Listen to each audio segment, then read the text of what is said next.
cut off all their hair, and like Load, you got like shit. What's a song off of, I can't name a song off the top of my head on that album, but Reload is where Fuel came from. Memory Remains. That's the other song off of Load. So that's those are like two songs off of two albums in the 90s that Metallica had, that it's like the rest of those albums you can go without. Unless you like it, the downbeat, the tone of it, the tone shift into the ballad style that they did. But, those first 5 albums, Kill 'Em All, it's a little bit more rough sounding. Ride the Lightning, phenomenal album. That's the Ride the Lightning, Master of Puppets, then And Justice for All. I can't decide which one's the best because they're all consistently fucking awesome. And they have like 3 tracks per that are like number ones. Yeah. You think Metallica, you think One. You think Master of Puppets. You think Battery. You think Ride the Lightning. You think For Whom the Bell Tolls. All 3 albums, fucking slappers. Yeah, huge. Huge couple of years for them. Yeah. Just redefined. Oh, Fade to Black. I mean, that's more of a ballad too, but that's on Ride the Lightning, and that song, it kicks off at a certain point, and you're just like, whoa, here we go. Right. That's right. Exactly. It's like Eddie said. This is music. It is music. This is music. Let's get into the review, dude. What's up? What's happening? I could talk Metallica all day. True. Now we're going to talk a lot of Metallica. We're going to talk a little Metallica. Yeah. Got a lot of Metallica to talk. Metallica talk. Metallica. Metallica. Yeah, there you go. That's a podcast. That is, yeah. That's a kind of clunky name, but you can just jam talk in there. Hey, this is Sam Butler. Welcome back to Metallica. You just replace the second L with a K. That's Metallica. Right. That's right. There we go. And we're going to talk about Metallica. Exclusively. Exclusively. Who would be your co-host for that one? I don't think I would be a sustainably long-term good option. It's true, and Wes doesn't really like Metallica that much. Oh, he doesn't like Metallica? Being a contrarian, that's why. He likes them, but he's like, easy about the Metallica. Meanwhile, I'm over here, I'm like, they're number 1, baby. They're the best band in the world. All-timers. All-timers. You know who else loves Metallica? Dane DeHaan. Dane DeHaan? Yeah. Yeah, I mean, that movie, it's weird for his parts, but it won him some points with me, because the rest of the concert just fucking slapped. What if he hates Metallica? What if he resents them being in that movie? He just was so upset, but he needed the money. I mean, that's probably some pretty good money for how little he actually is in the movie. It's like a 35-minute little short film that goes on in between certain parts of the set. Yeah, I would be enraged that this guy, this little Dane DeHaan, wannabe Green Goblin, got to wander around a Metallica set, and you did not. I mean, yeah. I would take it personal, Sammy B.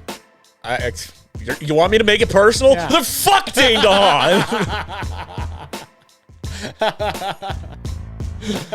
you know where Dane DeHaan couldn't hack it? Hawkins, Indiana. That's true. Yeah, he would be trouble. He would be trouble. He probably would become He'd be one Jason. Vecna Henry. Oh yeah, or Henry. Yeah, I could see him being Vecna. One Vecna Henry. One Vecna Henry.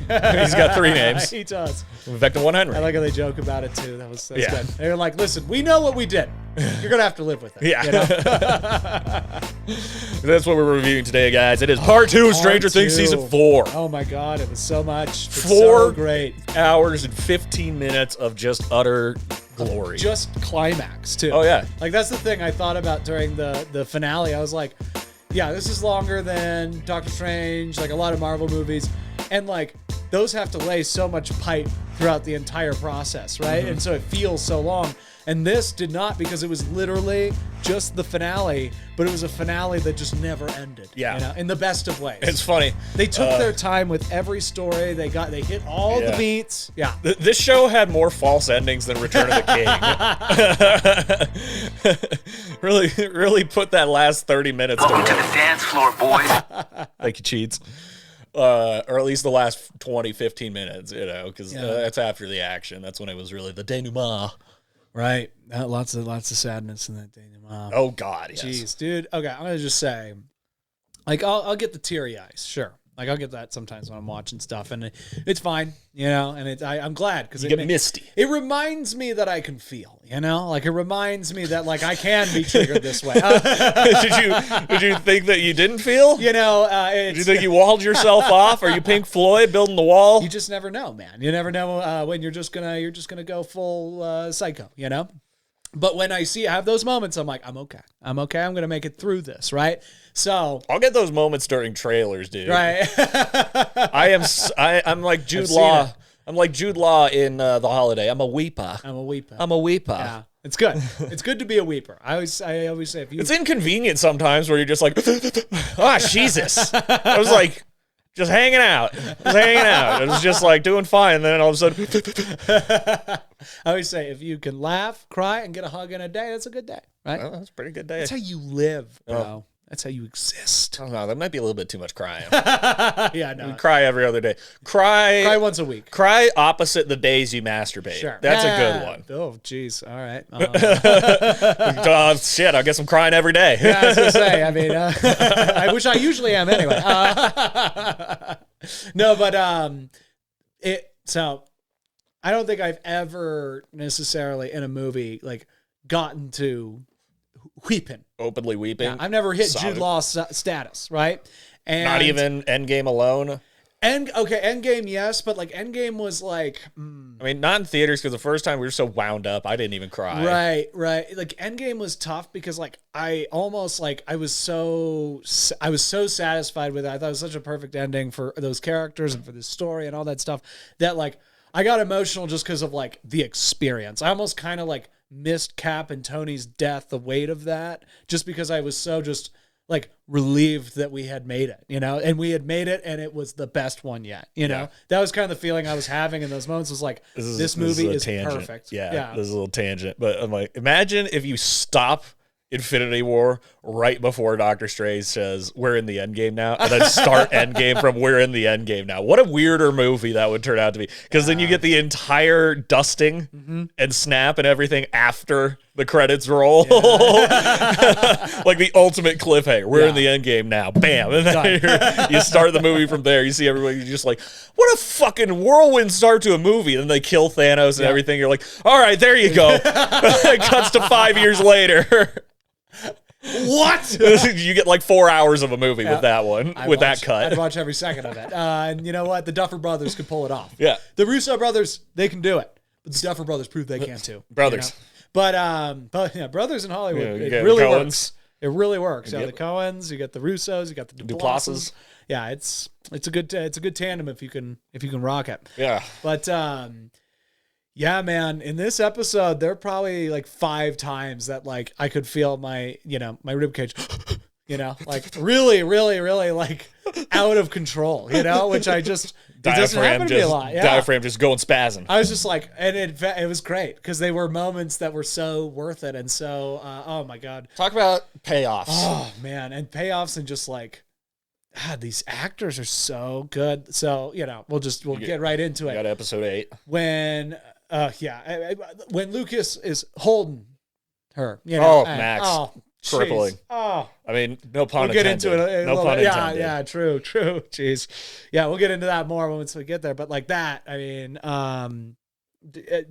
Eddie, the whole. And then Eddie's uncle. With Dustin. Jeez, I'm like. Eddie with Dustin, and then Dustin with the uncle. You're just like, Dustin, what are you doing to me, dude? I was like, so there is perfect dialogue. So there is a perfect way to write a script. Yeah. This is so it. I was watching, that's actually funny because it's another Netflix show that was highly anticipated that came out. I was watching Love, Death, and Robots last night. Yeah, great. I got to watch season 3. Season 3. You texted me about it. Yeah, I ripped through it, but I made a note about it because in season 3, there's an episode with Joe Manganiello. And it's all of them are really cool. It's like Black Mirror light, where it's like, that's the best way I would describe it, where you don't have to spend an entire hour for you to get through a bad episode and just be like, well, that was something. They were going for something profound, but it was lost on me, because there are bad episodes of Black Mirror, man. And, but like the bad episodes of Love, Death, and Robots, you're just like, well, that was 15 minutes. That was no biggie. No big deal. But there's an episode with Joe Manganiello, and they're in this like cave and they're getting attacked by all these like spider bug creature things. And it's like before that, they're looking at some things, and one guy just goes, "What the actual fuck?" And I'm like, see, I've written that line before, but it's about when you use it, where it's like, where it's just anytime someone goes, tries to extend "what the fuck" by adding some fruity, language to it, and what is flip it to dip it and fuck? Yeah, because I have a line that I just wrote. What in the ever loving fuck are you talking about? And the thing I think about it that for that guy in that moment. Because I've seen it in other parts of shit where it's just like, what the actual fuck? You just go, you didn't have to make it that long. What the fuck was fine. I would have served the sentiment purely and just gotten to the point. You didn't have to spend the extra breath. And I think it really comes down to moments of pure confusion where you're hit with something and you need those extra words to process it before you reach fuck. So that was the thing that I was like, yeah, there is really bad dialogue out there. But when I watch something for the first time, I'm rarely critical. I'm very unjudgmental of stuff. Like I did like Doctor Strange 2 the first time. Then the second time you just go, oof. You're like, that's what I was worried I thought I saw. Yeah. But there's, plenty of times in Stranger Things that you just go, oh, that's perfect dialogue. Yeah. They know how people fucking talk. Yeah. No, it's definitely, well, and again, it's knowing how people talk and like summing it up perfectly. Like that scene with Eddie's uncle, with Dustin and Eddie's uncle is like, so Eddie had one season in this show and he left such a, and he left such a huge impact. And like the way that Dustin, and he just summed up his entire journey. And it's like the perfect, I mean, yes, it's incredibly sad, his fate, but like also who he became and what he did. And like that's been done over and over and over in television and film. It's an archetype now, right? But the coward that becomes the hero, that type of thing. But it's the way, it's his, who he is in high school, like who his character is. We all resonate with that. Again, that archetypal character. We saw him in episode 1 and we thought one thing.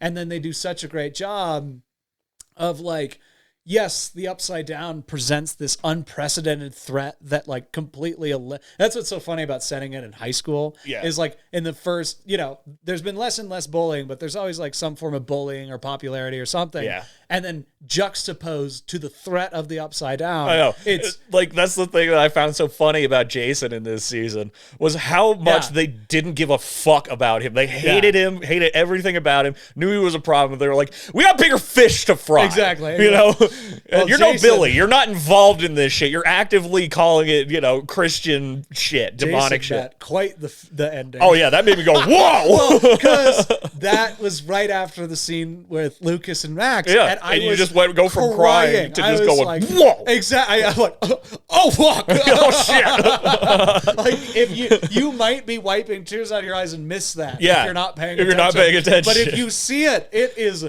jarring. Yeah. Because it was just like that. There was no, suffering to it. He just gets, like the Upside Down doesn't give a fuck about him. It just rips him in half. And it was his own fault. It was 100% his fault. Fuck that dude. He was so annoying every time he came on screen. And then when Lucas kicked his ass, I was like, fuck yeah, let's go. Yeah. I mean, and that's the thing.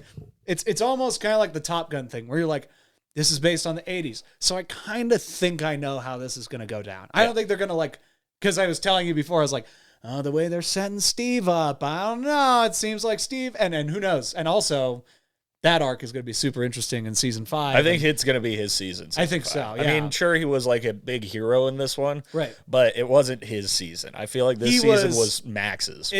Oh, yeah, 100%. Yeah. Max's and Eddie's. Yeah, 100%. And that's so going back to Eddie, like, they take this guy, they take this journey, they go in a lot of the directions, they go in shocking directions for sure, but then they hit the beats that you want them to. They get the relationship with him and Dustin so right, and juxtapose that to the relationship with Dustin and Steve and who he is compared to Steve and like where he is in his life and what he's trying to do and like what he can bring. Like and Steve and Dustin are just like a great odd couple. Right. They're really good friends and everything, but there is just kind of a little bit of a wedge where it's like Steve doesn't quite fully understand Dustin. Yeah. And Eddie not only saw and understood Dustin, but he was some idea. I'm working out myself right now. Okay. He was an ideal that Dustin could look up to and have that. And it came down to that scene where he's like, Dustin Henderson never changed. Yeah. I wasn't planning on it. Oh, yeah.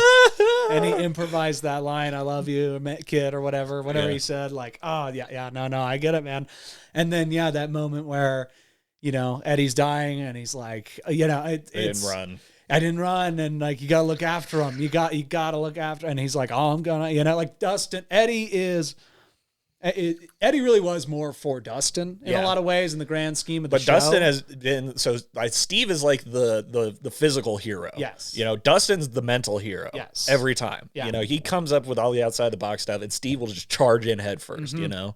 He dives in head first. He's a swimmer. And Eddie showed Dustin, I think, that Dustin can be Steve. Like Dustin can find that courage. I think it's going to be, we're going to see that in season 5 really play out.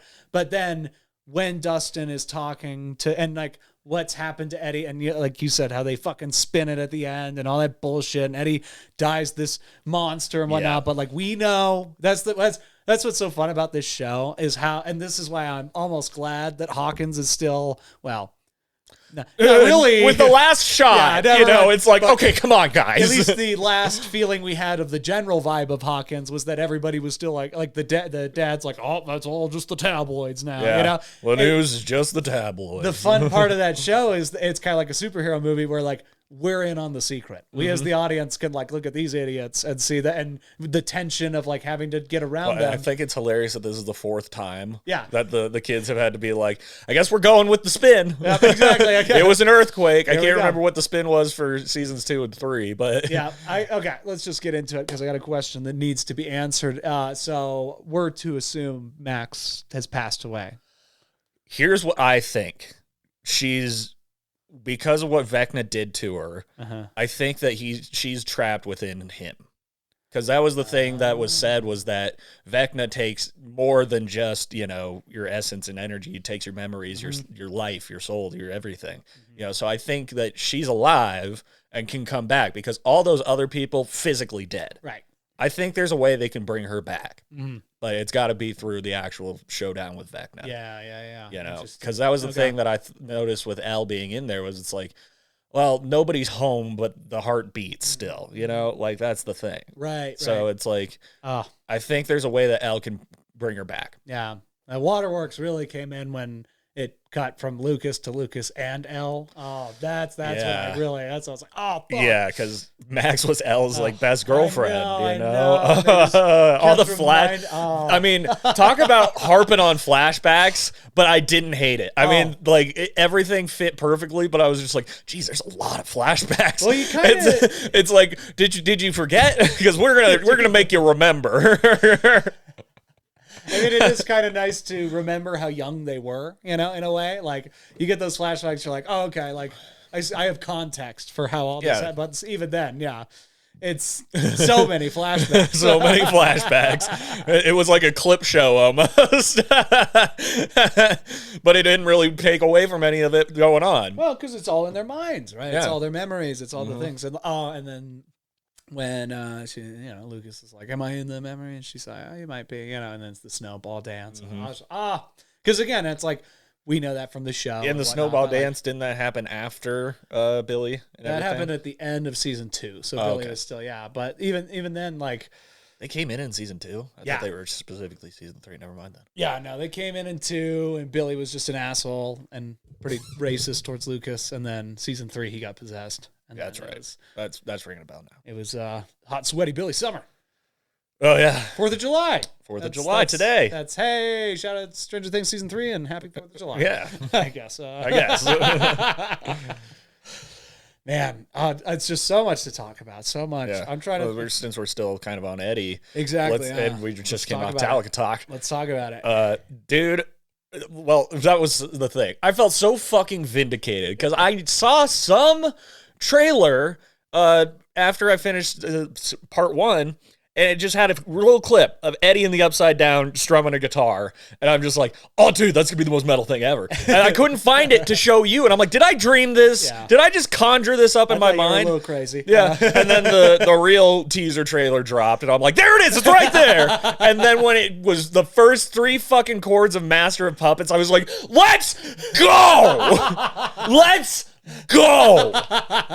God damn it, yes, because I mean, I would have, because I'm such a Metallica fan, their deeper tracks warrant just as much merit being and stuff, but Master of Puppets was the perfect song for what was going on. Totally. Where, Max is being chased by Vecna, Steve and everybody's going into the house. You got, what else was going on during that sequence? Oh, the Jason was showing up at the house, I think. Yeah. So, you got all this shit going on, and it's Hopper was about to fight, or he's in the middle of fighting the Demogorgon. Like he's getting chased by the Demodog. That's right. Yeah, and I did like that because I was kind of if I'm going out on a limb, kind of an Alien 3 reference because they have to bait the xenomorph down the hall and everything, and run through doors, close behind them and everything, but he got caught up. I like how everything made an appearance in this episode. Yes. Too. Demigorgon, Demidogs, fucking the Mind Flare, the Demobats, and Vecna. Yeah. They all showed up. Yep. And to Master of Puppets, I was like, fucking yes, thank you. And you know what? I gotta say, pretty goddamn impressive for Eddie to learn Master of Puppets when the album, when this show takes place, was only released 3 months before. So he must have just been listening to it and just learning it himself. There's no sheet music. There's no. That wouldn't surprise me at all. I wouldn't be surprised. I wouldn't pass it. Way to go, Ed. Yeah, way to go, Eddie. Way to go, Eddie. And turns out that was the most important thing he could have ever done. I know. Was learn that song. Oh man, yeah, and it saved the day. It did. It did. And I was like wondering, I couldn't find anything on it if the actor actually learned it because I saw the trivia also on IMDb. It goes. Keen-eyed fans who were watching it could tell that it was Master of Puppets in the trailer because of the aggressive use of downstrumming. I'm like, you couldn't tell it was Master of Puppets if he wasn't actually playing Master of Puppets, like in hitting the exact notes. And someone goes, I've played that song 8,000 million times. I know exactly the song they're playing. And then get on the internet and just spoil it for everybody else. It's like, he's playing Master Puppets. You're playing Master Puppets. I know guitars. I know, guys. So it really makes me wonder if he learned Stupid Duffer Brothers. Yeah. I'm smarter than the Duffers. I know how season 5 is going to play out too. They haven't even finished written it. I know.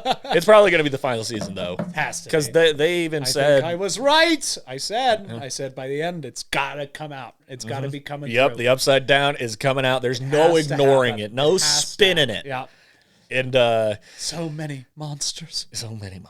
Nancy just delivering that freak out monologue. I was like, show me the monsters then. Yeah, I want to see the monsters. I know, but. We're going to see the monsters. Yeah. And I loved how that's how the episode started because the way they left it off is like, the Nancy! Well, that Nancy! was very interesting. The experience of, that episode 7 ending, and you're like, okay, well, that really feels like a finale. I think every show Netflix or any other streaming service puts out should do what like Amazon has done. 3 episodes, then weekly. Sure, yeah. Because binging it all is not as satisfying as having to wait for it. So even do the part 1, part 2 thing. Just like that, I think, is the more effective way to get the audiences engaged with this story and just being like, what's happening with these people? And when it finally comes out, it's like, clock strikes midnight Pacific time. You're getting on. 4 dings. Four every time. Yeah. Every time. Why 4? Why do you do that? I wonder what the significance of 4 is. It was 420. Vecna is all about 420. 420. He's like, you guys, all this like dust and shit floating around is the dankest chronic. You just gotta light it up. Whenever he's like doing the thing where he's floating in the attic, just 2 tentacles come down with a bong. Yeah. He's just real quick, and then he. Oh, this crop's gonna be the best one yet. Oh, 4 dings. This is the best harvest. Oh, fuck. Probably help him a lot. Vecna's got serious problems, bro. He's got serious problems. Anyway, but that experience of going from 7 into 8 was, because it felt like so long. It felt like it was like a new season almost. And like the length of these episodes felt like it was a season in a lot of ways. Oh, it was 5 fucking episodes. Yeah, but like, and it was episodes. like again, like we were talking about at the beginning, it was the climax of the entire thing. It was just the climax drawn out for the entire, as long as it needed to be. Well, and it didn't have to do any sort of like, stop, like beat stoppage. Like it just played out the entire sequence as one long story rather than being like, well, we got to cut it here because that's an hour long, or got to cut it here because that's an hour too. Well, it makes too much sense now that episode 7 isn't the finale. You know, like if I watched them all in a row now, I'd be like, oh yeah, for sure, this isn't the end, no way. You know, but like it certainly felt like it. You know, it certainly felt like they left it in a place where like we could take a break from this for a while, and then no, it's okay, you get a little bit more. And now, how long do we have to wait for Stranger Things 5? Because, I mean, in theory... minimum 2 years, I believe. I wonder if they've already maybe got it down. Because like we were talking... the way it's rolling into everything, I think they might. They got to shoot this right now. These kids, if you do it... I mean, if you wait another 2 years, they're going to look like adults, right? Unless they do a time jump, but how could they with how they left it? Exactly. And so I don't know. So whoever said they had a time jump come in, I was like... how can you when the Upside Down is here? Like, I wonder when this is all said and done, I wonder if we'll find out that they, like, shot season 5, like, right away after this. Yeah, like, back to back. Yeah, like, kind of like Lord of the Rings or Infinity War Endgame. Like, I could kind of see that. I feel like how much they... and how could they not have reached this conclusion when they've had 3 years, including pandemic time, where they have nothing to do but write? How fleshed out this is at this point. I feel like if they thought any more about it, they'd almost ruin it. Yeah. Because, like, I think it's perfect. Like, everything is connected. Everything's great. Now it's about facing it and taking it down. Mm-hmm. The mystery... now, obviously, you need some mystery, but like we're kind of past the mystery. We're at the battle now. Yeah, we're Battle of the Bastards. Yeah, exactly. You know, this is Winterfell. This is fucking Walter White like fighting for his life. Yeah. In season 5. You know, yeah, like that's that's Ozymandias. This isn't. Oh, is Skylar gonna find? Oh, is Hank gonna find? Now everybody knows everything is out in front of you. Yep. And which I think is the best storytelling. Like you can't get to that authentically without the mystery and the excitement and the curiosity. Oh, yeah. Well, and I mean that's something that us fans since season 1, and it makes going back and watching season 1 again. I'm on episode 4 now, I believe. Barb just got killed. Which, God, what a ruthless... because I thought Barb might be like in the Upside Down like Will. No, she's dead. Yeah. And really, she did nothing wrong. She was really the first one to get like killed. Yes. Yeah. Mm-hmm. You know, because Will was the first one pulled in, but he escaped the Demogorgon. Mm-hmm. And Barb got just killed the fuck out of. Straight up. But then it makes me wonder how that the gateway in the woods was created. Do we know about that? Because that's the one that we can assume that Will went through. Right. Yeah, that's interesting. Did it just like start? Maybe it just started spreading like in that way because it's all like in season 2 with like the root system and stuff. Maybe. Like it is spreading actively. I don't know. Maybe the Demogorgon just like tore its way through because. And it's so cool to see how this is playing out because watching season 1, I'm just like, there is no way they had anything that they wound up with planned. No. They were just like, this will just be a fun, cool story. Right. Just like super eerie and stuff. We'll have one monster and everything. And then season 2, they're like, okay, what if we got this like entity going? The Mind Flayer and everything. Get like a big bad. Yeah. Yeah. Uh-huh. That was one thing that I found to be a little unclear. So it was like,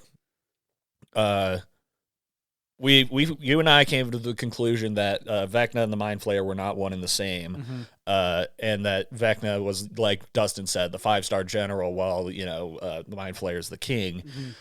But then when he's telling the story of being in the Upside Down and figuring out, it's like he harnessed the Mind Flayer like what's the name of the cloud in Loki?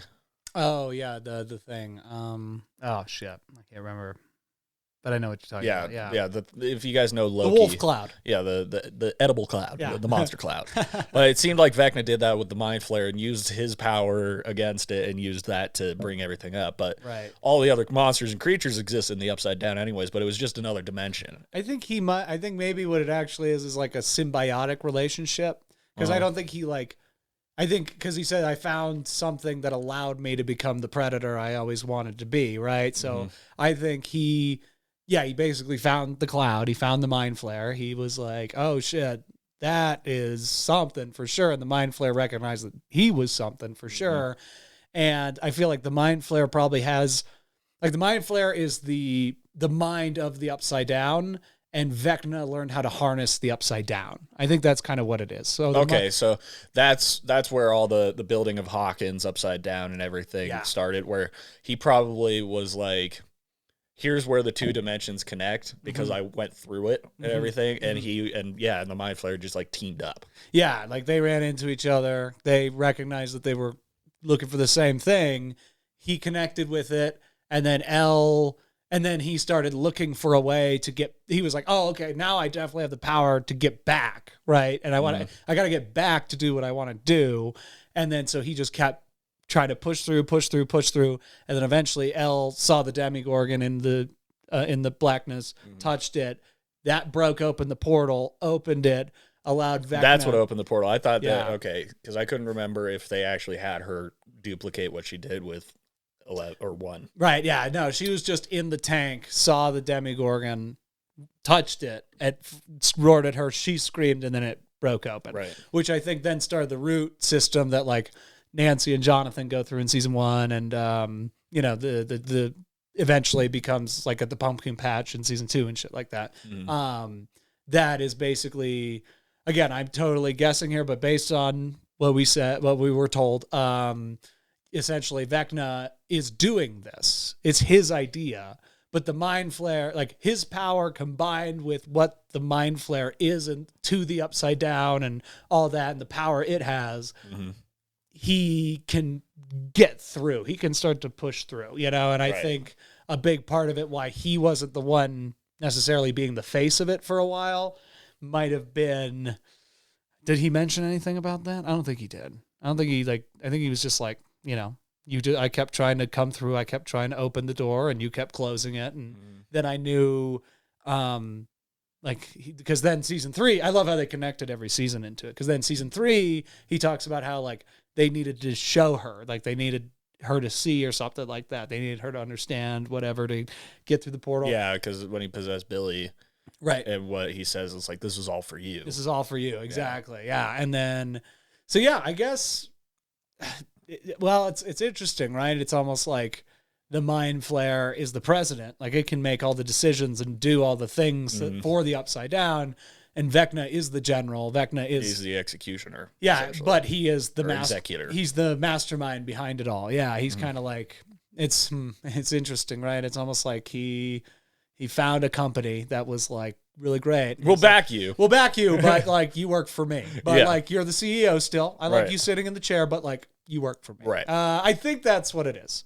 So I think Vecna may actually be in charge. But I think the Mind Flayer is the representative of the Upside Down, of the power of the Upside Down. Yes. That's not Vecna. That checks Vecna out. has nothing to do with that. I think so. Yeah. But now he's been combined with it, so now he kind of has it. Yeah. And I think that makes sense. Yeah. I gotta tell you, Vecna's feet throw me off sometimes. The makeup looks great, but sometimes the feet almost like they're so wide. He has like cankles, and then his quads are so skinny. He looks almost like a SpongeBob character. I gotta look at his feet. I don't know. I don't think I looked at his feet. And then he's got such a round head and the big arm. Like I think he looks great and terrifying. But yeah, sometimes I see his feet and I'm just like, that's a guy in a suit. Yeah. Yeah, no, I see what you mean. That's pretty damn funny. It's dead on the money. Maybe if he had like cloven hoofs, it would like look right. more. But I was like, it can't be. It's obviously a guy with charred ass feet, which again, when you think about what actually happened to him, it makes a lot of sense. Yeah. He got burnt. Like big time. Yeah. Big time. Yeah. The thing that I love about the actor who plays him is that you could tell that he was psyched to be there. He was fucking pumped. Like his performance as the orderly when he was just Henry and won. But when he's in the makeup, you could tell it's like, that's probably like 8 hours in the makeup chair, if that, probably more. And every second of it, he's like, this is awesome. Yeah. This is everything. I get to be a monster. Yeah. I get to be a monster. And like instantly iconic monster too, I think. Like the way, again, this season is so good. Like the way Vecna's presence, like you said at the beginning, when I was like, oh, I watched episode 1. Yeah, there's this guy now. It's kind of creepy. It's cool. And you were like, oh yeah, finally there's a face to the Upside Down. Yeah. And I was like, I think that's exactly what had to happen. Yeah. It had to get because that. Just having it be this sort of abstract, right? Just dimension, like the dimension has its own will, right? And then the Mind Flayer, sure, but it was also an abstract creature. It's particles, Yeah. essentially. It's fucking with Will, but it's simply trying to get out. That's really all Now, it's trying is to that do. the entire mind flare that was in Russia, or just a part of it? I think it was just a part of it, because in season 3, it's the thing, but they like, so there's the particles, and then it is in, I think it's in the big meat body. Yeah. But then there's a part of it that goes to the cabin. No, wait. No. That's in season 2. So I don't remember, actually. I don't know. Yeah. I don't think that couldn't be the entire mind flare. I know, because then it's like, how's Vecna doing shit? Right. Or is he just like, well, Daddy's out of town. Time for me to really step up my murder game and start cracking some bodies. Yeah, time for me to step up to the plate. Yeah. And hit some home runs. How about fucking Murray, Hopper, and Joyce.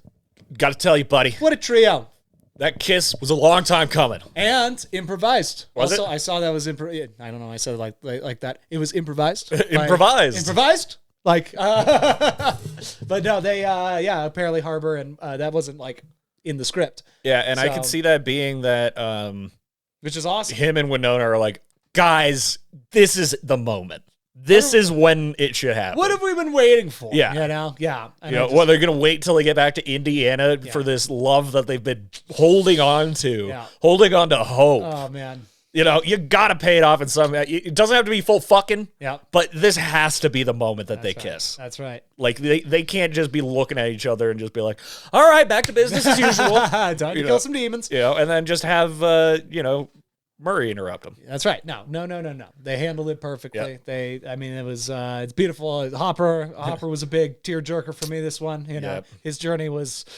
He went through the ringer. Well, and then getting his full backstory in part 1, you're just like, okay. Right. He's not fat anymore. The amount of talk about how much weight he lost. Katie said, my sister sent TikTok of David Harbour working out for this season, and he fucking got after it. He was just like throwing sleds and kettlebells all over And the it's place. so funny because it's like he had to get in shape for this season, but not for Black Widow. Right. Or Hellboy. Or any of the Hellboy, superheroes. yeah. Yeah, well, and he had to get in shape because he needed to look starved. Yes. Yeah. He wasn't like jacked. Look starved and overworked. Yeah, exactly. Like somebody who has been hammering railroad spikes with he's a barely badass. any food. Yeah. It's cool seeing Harbour with the 6-pack. Oh, You're yeah. like, hell yeah, dude. You should have buzzed had head. this. Yeah, you're a beast, bro. But I love that. It's like to Mike, he's like, you got bigger. You got smaller. Yeah, and Elle, she's like, you shrunk or something. Yeah. Where she says, oh, that was a weeper. Oh man. And that was the thing, that's where I left off, was them cleaning up the cabin. Sure. And so I'm like, well, this is the scene that fucking Harbour shows back up. You know, if Hopper doesn't come through that door right the fuck now, God damn it, I gotta go to work. You want to know what scene I left off at? I left off right before Murray comes in with the flamethrower and just turns the entire tide. Yeah, he's the grill master. I just like come in. I'm like, all right, let's watch. Click. So yeah, the Demogorgon has just ripped off the door. Yep. Joyce and Hopper are just standing there helpless, and Grill Master Murray. Grill Master Murray comes in and lights those fuckers up, dude. Yeah, he came in clutch. He did it. He did what he needed to do. And he burned them. I know, and I love because he shows up in season 2, correct? Yeah. Yeah, so because he was doing all that Russian, deciphering and everything like that, and yeah, now I remember. But it was like he was kind of sporadic throughout season 2 and 3. Right. And then this one, he is a credited opening credit scene member. Brett Gilman, fucking nice, dude. One of the best parts of the whole season. Oh yeah, 100%. And him as Yuri. Yeah. What a fucking performance, dude. Because he sold it, and it's like. Well, thank God he is fluent in Russian. Yes. So it's like they don't know who this fucking Yuri guy is. They don't give a shit. And she's clearly American. They just know he's a weirdo. Yeah, exactly. So just be the weirdo you met. Yeah. Keep his fucking mouth shut. And then Yuri comes in, the Russian buddy. But getting to Hopper in the moment with fighting, well, the whole sword. sequence with the Kate Bush song coming back in. Oh, yeah. But him fighting the Demogorgon with the sword to that was the coolest fucking thing. I know. Ever. It's ever. I saw him pick up that sword. I'm like, this is what this whole show has been about. Yeah. This right Well, here. I saw that and I'm like, This might be the most metal scene.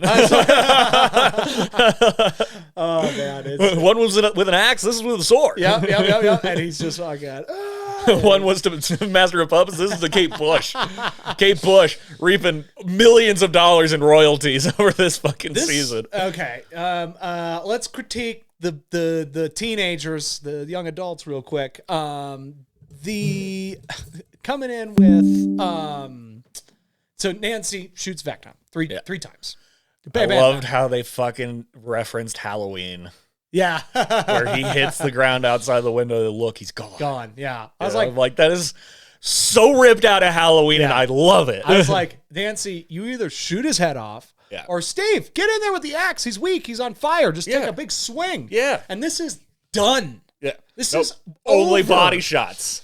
I was like, this but is. That's you knew that it couldn't be. Of course not. You knew. I'm just sitting there though, because like I got to this point there at the end of the episode where I'm like, somebody just shoot this fucking guy's face off. All right, just shoot his face, and then didn't do it. Yep. They didn't do the one thing. Yeah, Murray turned the tide for everybody in that moment. I forgot that's what let go of Steve and Nancy and Robin. Mm-hmm.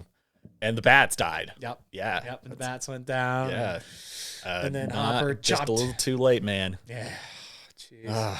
Yeah, when Max's bones started breaking, I was like, I might need to turn this off. I don't want to see. Oh, damn it. I was just like, you're really doing this to us? And then when she was like, I can't see, I can't feel anything, I was like, no! God, no. You're doing this to us. No! And it hurt. Like, it really, I was like, of all the characters for me to like have my most like emotional reaction to anything ever, it was Max from Stranger Things. Yeah. Was just ripping me apart, man. I was just like, I can't watch this. And the thing that I just remember is not really liking Max all that much from seasons 2 and 3.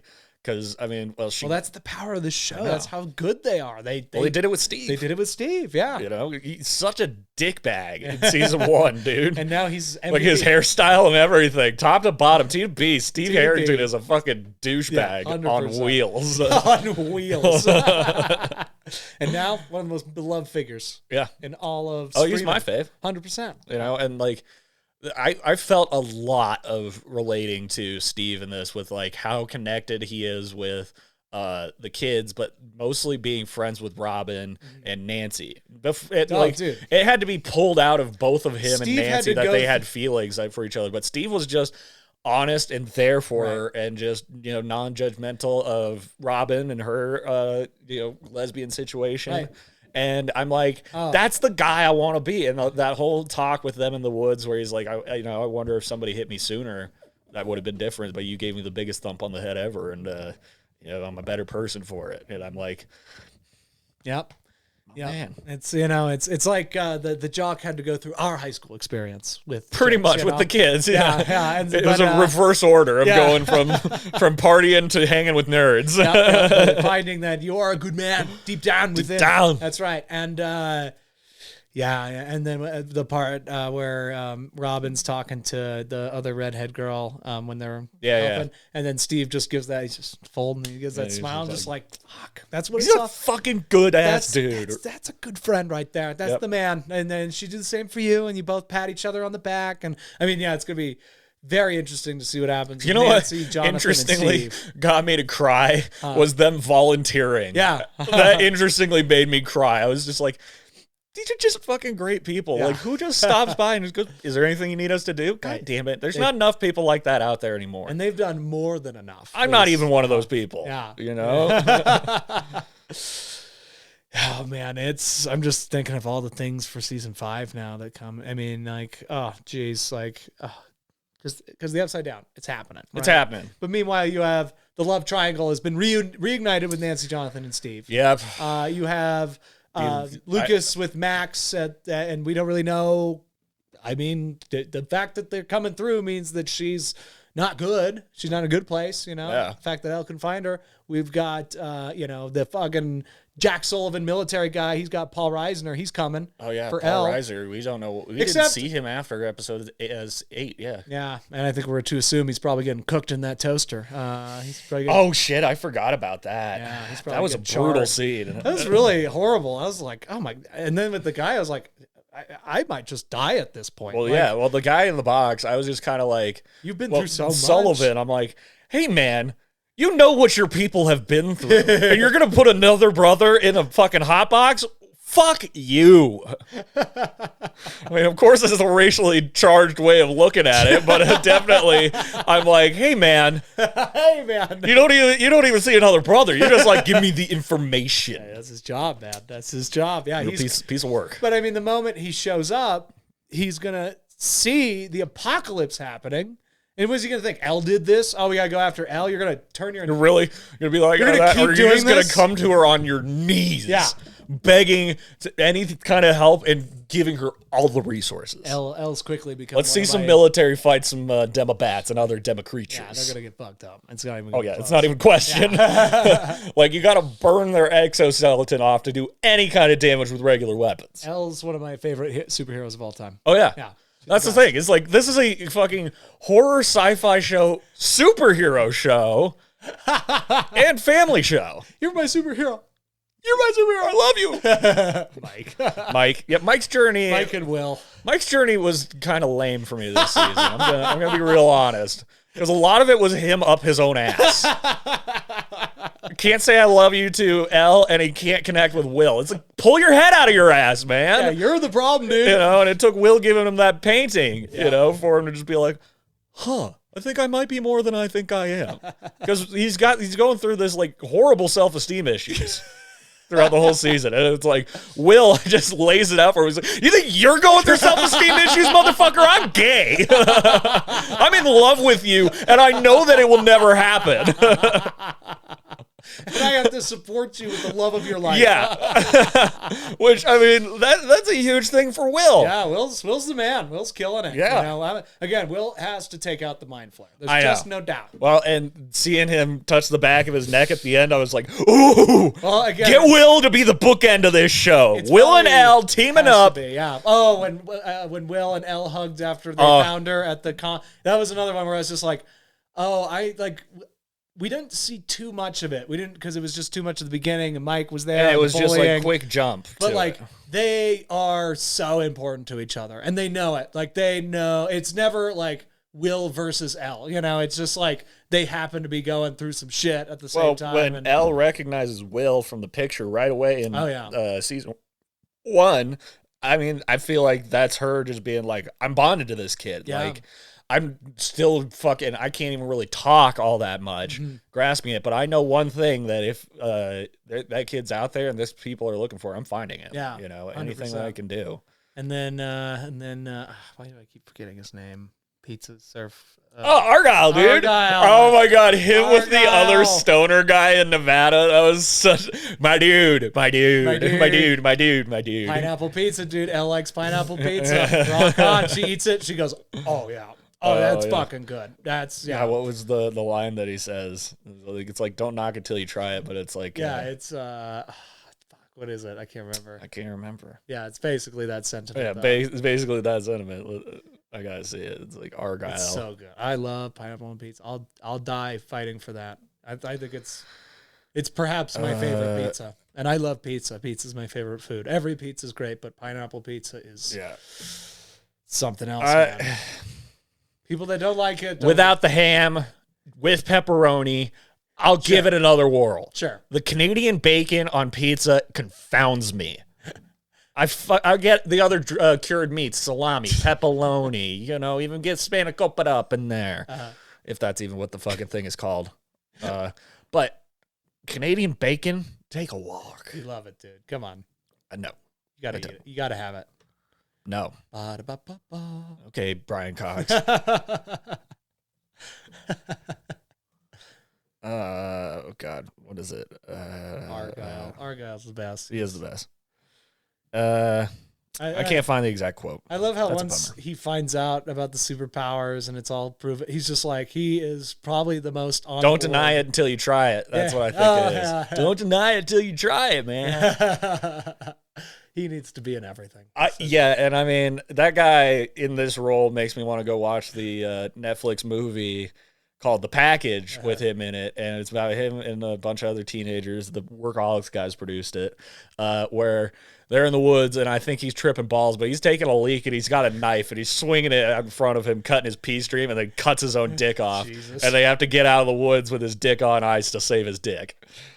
Jeez. Now I gotta see this. After seeing him in Stranger Things, I was just like, at first I was like, God, that is heavy-handed. Yeah, that's a lot. That is something that Seth Rogen would sign off on emphatically. You think Argyle's gonna have a big moment in season 5? Dude, I think he's gonna have a surprisingly big moment. Yeah, because awesome. Everything that he did in this movie, it was just like.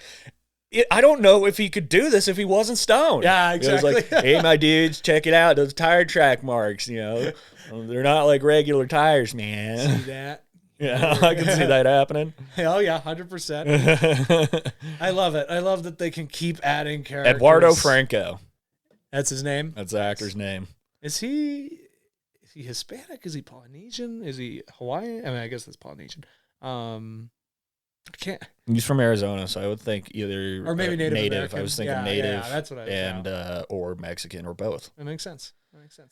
Why are we even talking about it, dude? He's just a guy. I'm just curious about his culture. Oh yeah, he was in American Vandal. That was another Netflix that's show. right. I love that show. Uh-huh. Yeah, that was a great one. Jimmy Tatro, who drew the dicks? Who drew him, Sam? Who drew him? That's my favorite Jimmy Tatro line is from the after party where he's like, "We doing smoking all these marijuana bongs." Marijuana bongs. It's like, that is a dude who's never been invited to a party right there. Never. And then my second favorite is he's listening to his headphones and Tiffany Ash trying to talk to him. He takes out, he's like, "New Linkin Park album. Fucking rips." Like he does that like finger snapping thing like he's got a can of dip. Fucking rips. New Linkin Park album. Fucking rips. Because you got kind of like that Vin Diesel thing going on where his R's are just his deep voice and his R's are just fucking rips. Rips. Oh man, I'm trying to think because there's so many things. There's so many things that we're certainly missing. I think it's so fucking funny that Joyce just leaves the kids. Yeah. She knows how important 11 is, but she's like, "You screw them kids. I'm going on my own adventure. I know exactly what to do. I've been through all of the 30 seasons of shit." Yeah, Joyce is the MVP in so many ways. As far as like the actual who has maybe made the biggest difference outside of like the superpowered people. Joyce Byers, 100%. Oh yeah, has Supermom has discovered how to make contact with the Upside Down completely without any. Oh yeah, context. she no context, no idea of understanding. She's just like lights. It's got something to do with lights. She then goes to the Upside Down. She's one of the first. She's with Hopper the first to choose to go in there. Brave New World. I mean, other than the guys who end up dying, but like, Yeah, we'll get to Matthew Modine in a second, but Papa, son of a bitch. That's what it was. Episode 9, I was like, for Vecna, I was like, when's someone gonna shoot this fucker in the face? And episode 8 with Papa, I was like, when is someone gonna shoot this fucker in the face? I'm like, no, you stay dead. You stay dead.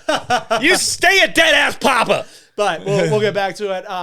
Loses Bob in the most tragic fashion that is clearly still haunted her. Still haunting her to this day, And yet has the courage to go back out there, go for it, save the man that she, loves at this point. Yeah. I think it's safe to say. Well, and they're so bonded at this point. Whether it's romantic I love that they had, not, well, it's like they had romantic history. Yeah. Because they went to high school together. Yeah, they went to high school together. I think they hooked up. But, because that's what they insinuate in the cop station when she stops by. But the thing, too, is that not only did they have that it's like, well, we had, like, the chemistry to even try. Now they're deeply bonded and have deep stakes in each other's lives and care deeply for each other on a scale that it's like, it's undeniable true love that will not be broken. And they're going to have just the most beautiful family, the Byers Hoppers. And Elle's just going to be sitting there all happy. Yeah. She's going to finally for a second there, I keep forgetting that Mike isn't related to Will because they seem so brotherly because they do look very similar as actors. True. But then I'm like, wait, so are we going to have like a Harry Potter type situation? Wait, are they going to be married within the family? Stepbrother, stepsister? Wait, no, it's more the Harry Potter situation with Ron and Ginny and then Harry marries Ginny. Just marrying the sister. Yeah, why not? Yeah, no, it's and then she figures out how to get to Russia. She figures out how to do it all. She fucking Aaron Murray kick Yuri's ass. They get stranded in a plane. They get They to the crash prison. the plane. Yeah. They get to the prison. They break into the prison foolproofly, and it's just everything they nailed. Yeah. This lady worked at a drugstore. Yeah, for 10 years. And she is like the foundational spearhead in fighting the upside down. I mean, her she has the Winona. emotion. Elle has the power. I just love Winona. Winona's the best. Yeah, Winona's a machine. I saw a clip from an interview. I don't think I could pull it up now, but it's really funny because it's like her and Harbor sitting there, and she says something how she thought she wasn't attractive in the 80s, and he she just gets so baffled. He's just so baffled, and I'm like, yeah, she was attractive then, but she's way hotter now. Oh yeah. But I got a thing for older ladies. How could you not? Joyce Byers, man. You look like Joyce. When she popped that top, dude, I got a little excited. That's what the people want to see. Those sweater meats. Yeah. What was it? Adam says, hey, "What up, girl? Let me peep them sweater meats," or something to that effect. Sweater pups, sweater meats, Sweater puffs. That's all that. Oh man. Um, Let's get Adam Devine in this show. that would be cool. Let's get him in as some sort of DJ type character. Adam Devine, Jimmy Tatro, DJ partners. or MTV, what the fuck were they called? VJs. Like Pauly Shore. What are they doing in it? They're starting the VJ crew. Yeah. They're announcing it on MTV, just being like, hey, man, this crazy shit's going down in Indiana, man. That's right. But I can't do Adam Devine. I don't know. I got to rewatch Workaholics.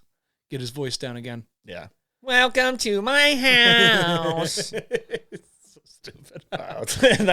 There's certain lines like that just stuck. Oh, yeah. I think about that constantly. Yeah. Constantly I think of that line.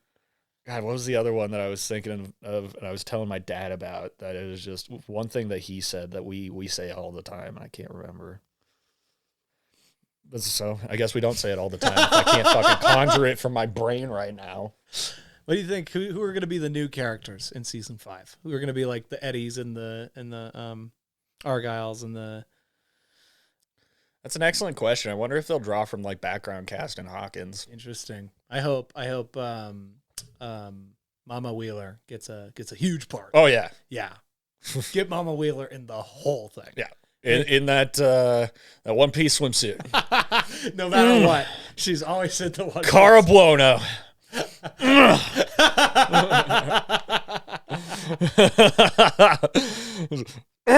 Just violently horny like the guy on I Think You Should Leave. Honk if you're horny. I'm horny! I'm horny! Yeah, that kind of thing. It's going to be you watching Mama Wheeler in season 5. Underappreciated this season. She's going to have the sword that Hopper had. She's going to be wearing the swimsuit. She's Yeah, gonna, she'll be looking like Rose Byrne in Physical, which Could be. tell me. Ugh. Season 2 just came out. Are you jealous of Rory Scovel? Yeah, You think you could play a better husband? absolutely. Because he's such a fucking pompous liberal douche in that show. Real deal hippie. You could do it. You could be that guy. Yeah. Play him. Yeah. Play him now. Give me some lines. Give me your best hippie. She already cheated on him with the guy who plays Victor Creel's dad in this show. Oh, interesting. That is the very last episode. Or maybe they didn't. They didn't fuck. They just masturbated to each other across the mall when it was closed. It was very strange. But also, they were both at a point of unfulfillment. They were like, "I see you. Gotta get it. Gotta get it. Gotta get it. Gotta get it. Got to get it. Gotta get it. Got to get it. I'd be an athletic, but I feel like a roy. There we go. I don't know.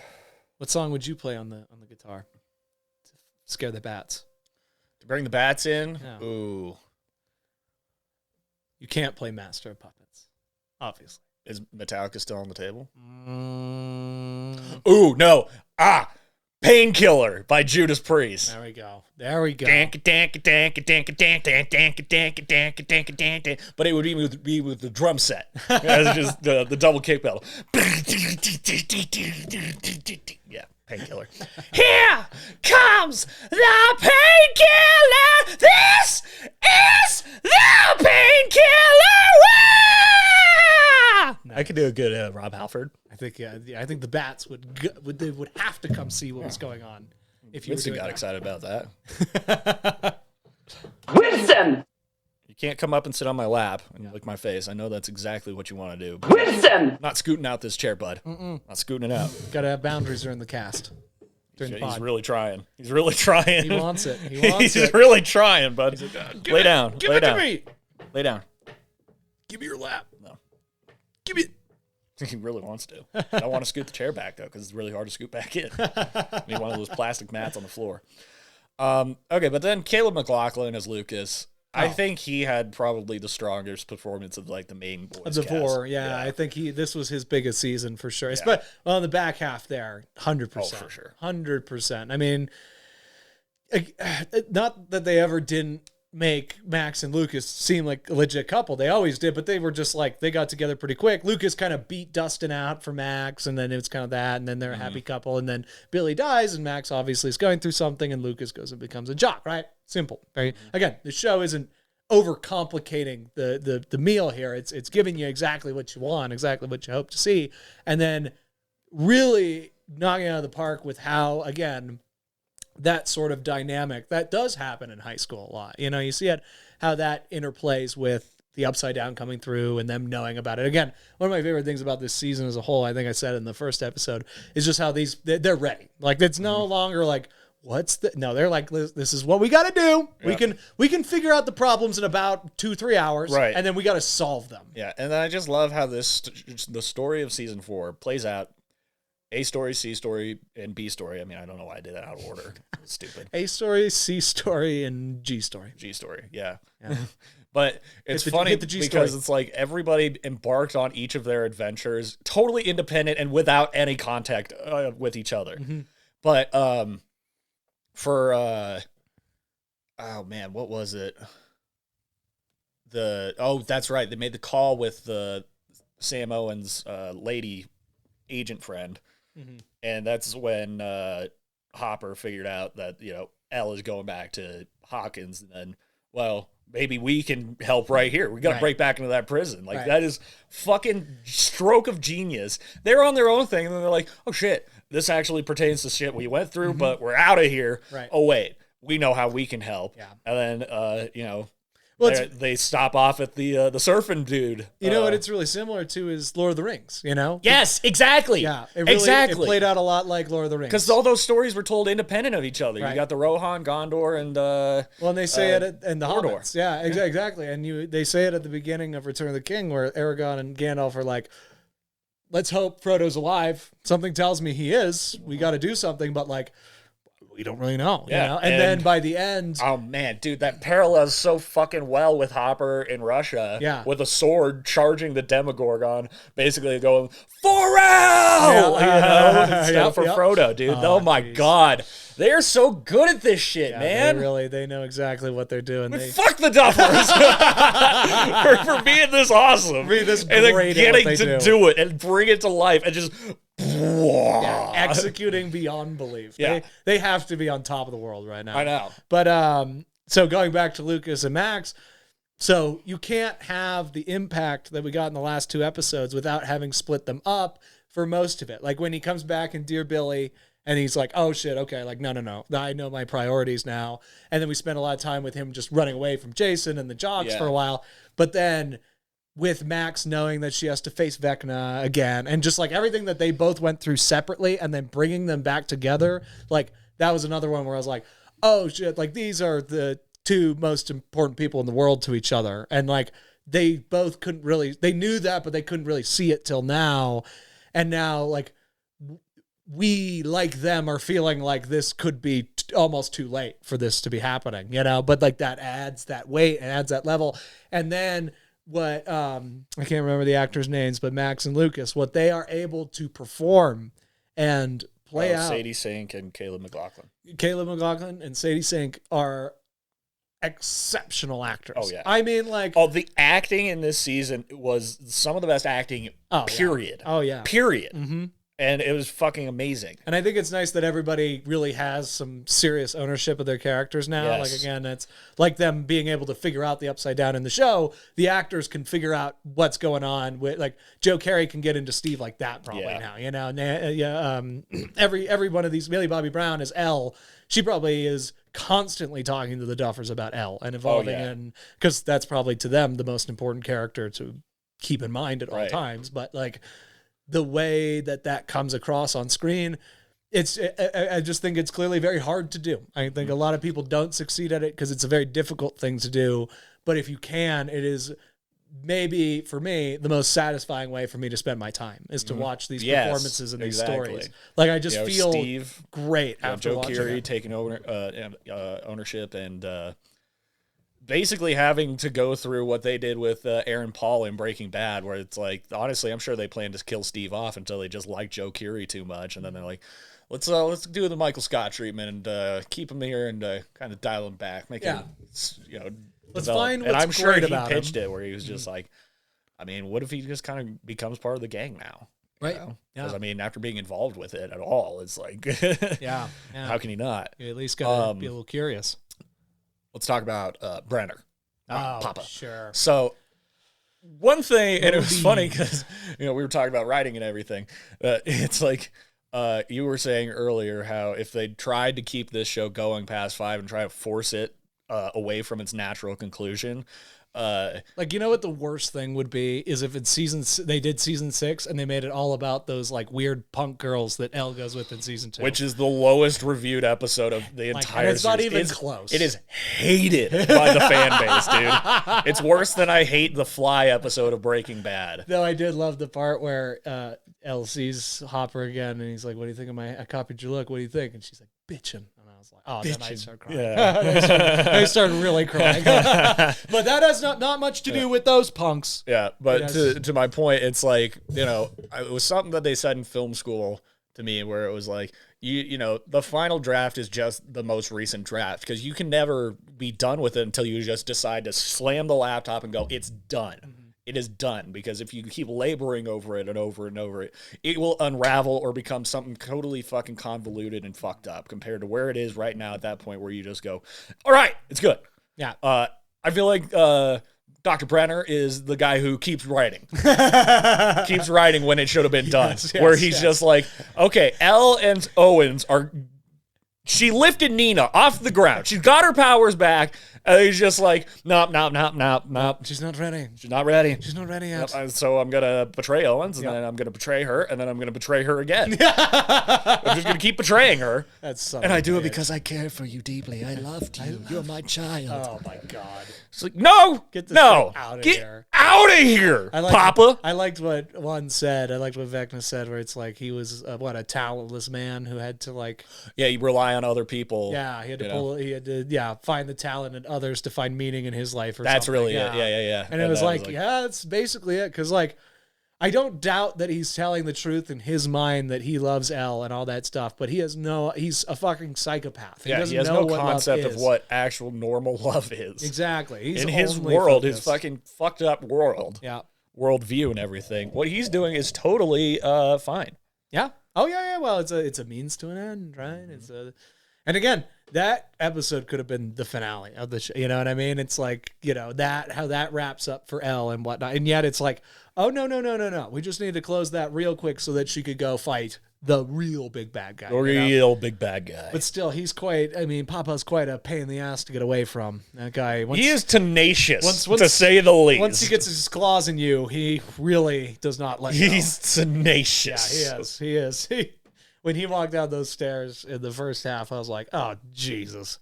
He's back. Christ. Yep. Oh, no. Well, that was the thing, was like, when he got shot, I'm like, no more of this. I'm back. Bullshit. I'm back with a scar. I'm back with some bullet hole scars. Yeah. Die. Yeah. Die dead. Goodbye, Papa. And I loved how she just fucking was like, I reject everything that you just said. Yeah. You almost sucked me back in, Yeah. but you are not a good man. You are a really bad man. You're a piece of shit. Yeah. You deserve this. They just drove off, left him there. Yeah, as they should have. Mm-hmm. And I mean, again, when he put the collar on her, I'm just like, you Yeah. Cocksucker, motherfucker, die. I don't intend to use this, but and it's like, well, you're gonna. We know you're gonna. I hope we can put our differences aside or misunderstanding aside. Blah, blah, blah, blah, blah. It's fighting. like, you know what? When you put Paul Reisner in the room, when you put him alone in the room, you're an asshole. Okay, Paul Reisner's he's an American treasure. He really is. Yeah, and I mean, I love how they made him like the anti Burke from Aliens in this show, where it's like he seems shady at first, but then it turns out to be a real stand-up guy. Quite the opposite of Burke in Aliens, where it's like he seems like the only guy who's on Ripley's side, and then he turns out to be the biggest fucking scumbag of them all. Yeah. And he gets second mouthed pretty hard. Turns out when you've got Papa, you don't need that presence. You know? Yeah, you just need someone to help you against Papa. I mean, like the amount of times that I'm sitting there watching him just like scream at Brenner of just being like, "You're a piece of shit." I'm like, "Yeah, you tell him. You let him hear it. You know, you get it. You know the truth, Dr. Sam Owens." Anytime Owens talks about it, I'm just like, he gets it. He actually gets Yeah. it. Why does nobody else allow this man to do what he needs to do? He gets it. But mostly because everybody has ulterior agendas. One sec. I got it. Yeah, he's got an agenda. Yeah. Yeah, you just look at that poor guy, and now he's... I'm afraid to say you might be right. He's in the box. Yeah. Because I'm thinking dead. We would have seen him die. That's the thing. I've learned. What's in the box? What's in the fucking box? Dr. Sam Owens. Kill me a CCC. But yeah, I've learned if you're ever like, oh my god, listen, if it's an important character and they did not show them getting fucking popped in the face or held in somebody's arms, given some sort of speech, they're probably not dead. Yeah. You will probably see them again. Yeah. I hate to reveal the curtain, but there's no such thing as an off-screen death when it comes to Stranger Things. And when it comes to big characters, it's like they wouldn't do that to you. Well, that's the fun part of the tension is you're like, I don't think anybody's going to die here, but I really feel like it's the 80s thing. It's like the Top Gun effect, you know? Like we're like, we know Maverick's not going to die, but like, I think he's going to die. Like, I think they might actually. You had us going there. That was a good ending. You almost got me. Yep, you and almost had me. This show hits those beats a lot, except it's the ending here. When Max dies and the cracks start breaking open, you know, fuck, I just can't get over Jason just being just ripped in half. You know, just dissolved. Gone. But I loved how, you know, you see that thing rip through neighborhoods, houses being torn in half and falling into this chasm and everything. And the guy at the end goes, only 22 deaths. Yeah, right. Are there like 20 people in Hawkins? Because it seemed like everybody fucking died. You know? Houses were swallowed. Entire households and neighborhoods were destroyed by this thing. Gone. Yeah. And then the town hall collapsed. Yep. You know? Big old earthquake. Oh, it's just an earthquake. Yep. It's a 7.8 earthquake. My ass. In Indiana. Yeah. In Indiana, they're just like, after a town that's seen so much, how much more can they go through? It's like, buckle up, the Duffers are going to put it through the most. Yeah, that's a dumb question. That's the dumbest question. There probably won't be a Hawkins, Indiana by the end of next season. Oh, and I love too, like everybody's leaving Hawkins, packed up their cars, and they're leaving. There's just the van rolling in, and I'm sure everyone's like, "Who the fuck ordered pizza? Pizza to Hawkins? Yeah, going into Hawkins? What the fuck? Don't they know what's happening? There's probably people like, "Hey, there's been a huge earthquake. It's a big mistake. You might want to turn back around. Hey, you can hop in front of me. I'm still in line." And people behind them, what the fuck? Yeah. Oh, come on. Oh, man. A+. A+. A+. Yep, this was a phenomenal season. They did it. If they did do a back-to-back shoot and they already had season 5 in the can writing-wise, dude, fucking next summer we could be back at it. Part 1, season 5. I hope, or I'll probably just rewatch it again. I was like, this might be a show I start just rewatching every year, 2 years, you know? I'm rewatching. I haven't rewatched all 3 of the seasons but prior to this, but I'm like, this how fucking paying off this whole season was. Every episode of this season paid off one thing from everything prior. Yeah. And then especially with all the flashbacks and everything in the 2.5 hours of episode 9.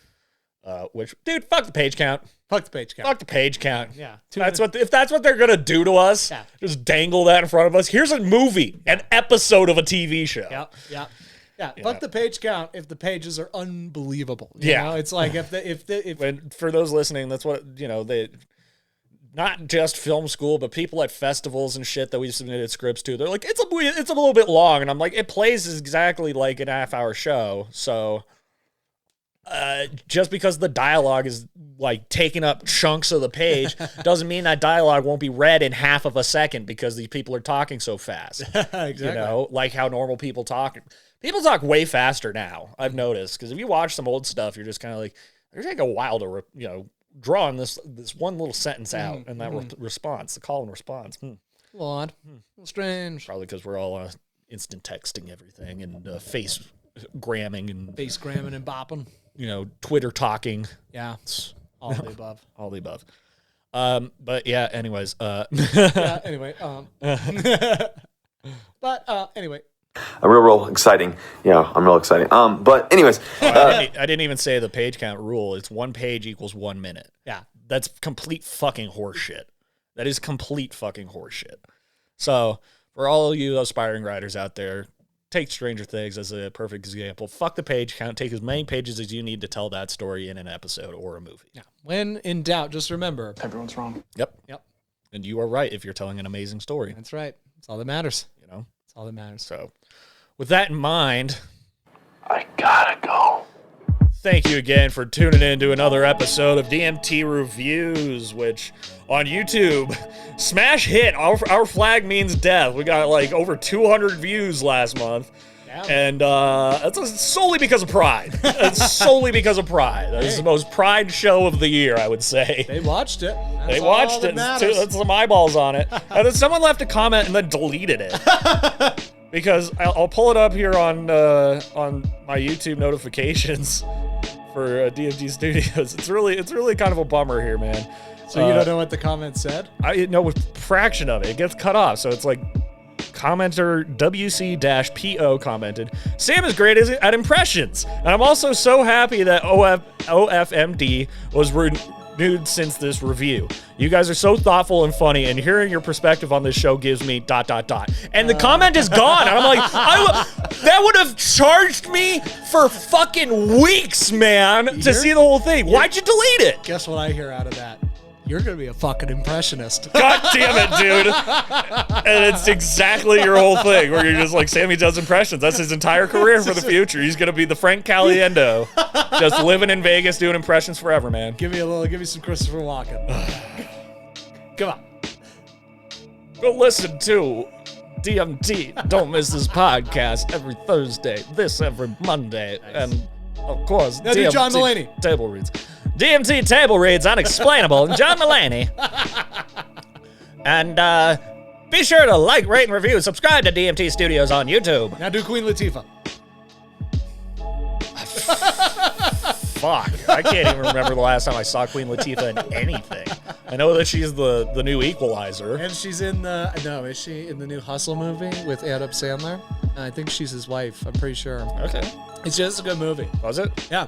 Okay. That one, I'll give like a solid. That was a movie? I thought it was a show. No, it's a movie. And he's a scout for the Sixers. And he goes and he gets Juancho Hermangones, who was on the Nuggets for 4 years. Because he plays Bo Cruz in the movie. It's a good movie. Okay. Very good movie. Check it out. Check it out on Netflix. Yeah, I can't do a Queen Latifah. Can't do a Queen Latifah impression. But you're so good at impressions. I'm Queen Latifah. And this has been DMT Reviews. Hardcore DMT. When you do DMT, you see that. Hardcore DMT. When you do DMT, you see that.